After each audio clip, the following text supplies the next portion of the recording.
From JBS Studios in Greater New York, this is the JBS News Update with Teisha Bader.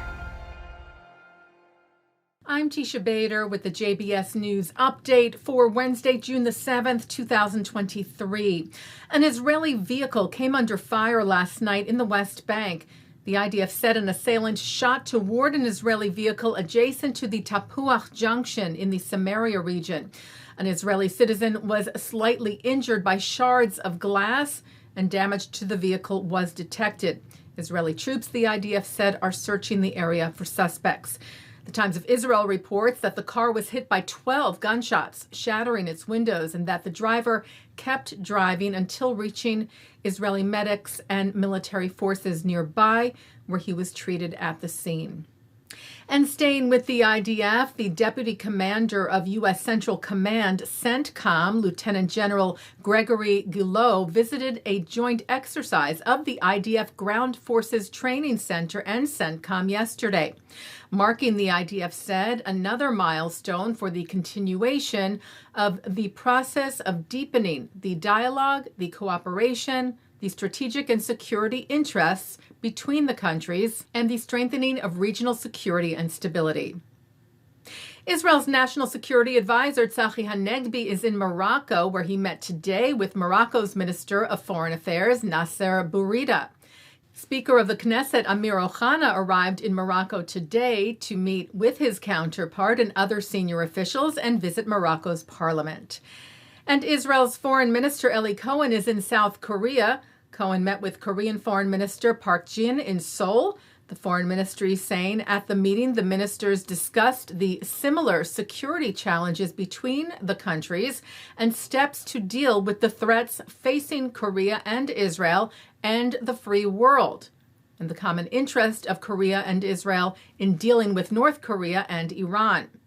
Cohen said the world must learn from the bad experience with North Korea and stop the Iranian nuclear program right now.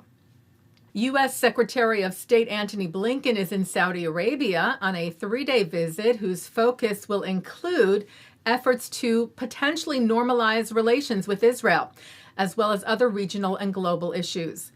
Blinken said he met with Crown Prince Mahamid bin Salman in Jeddah to discuss, he said, our shared priorities, including countering terrorism through the de-ISIS coalition, achieving peace in Yemen, and deepening economic and scientific cooperation. Blinken had spoken of efforts toward Israel-Saudi ties in his address on Monday to pro-Israel lobby AIPAC at its national summit in Washington, where he said the United States has a real national security interest in promoting normalization between Israel and Saudi Arabia. We believe that we can, and indeed we must, play an integral role in advancing it. While 8 members of Israel's Knesset have been visiting Jewish communities in New York and New Jersey this past week on a trip co-sponsored by the Jewish Federations of North America and the Jewish Agency for Israel, with the goal of exposing the Knesset members, Federation said, to the rich diversity of Jewish communal life in North America, challenges communities face, and Federation initiatives to support the Israeli people. JFNA Board Chair Julie Platt said, we believe that firsthand experiences and face-to-face conversations are critical in helping to deepen the understanding that senior Israeli leaders have of North American Jewry.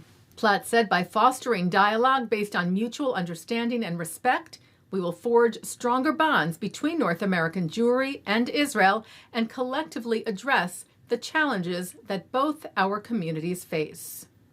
Taking a look now at our programming for tonight on JBS for Wednesday, June the 7th at 7 o'clock, it's Talmud Study.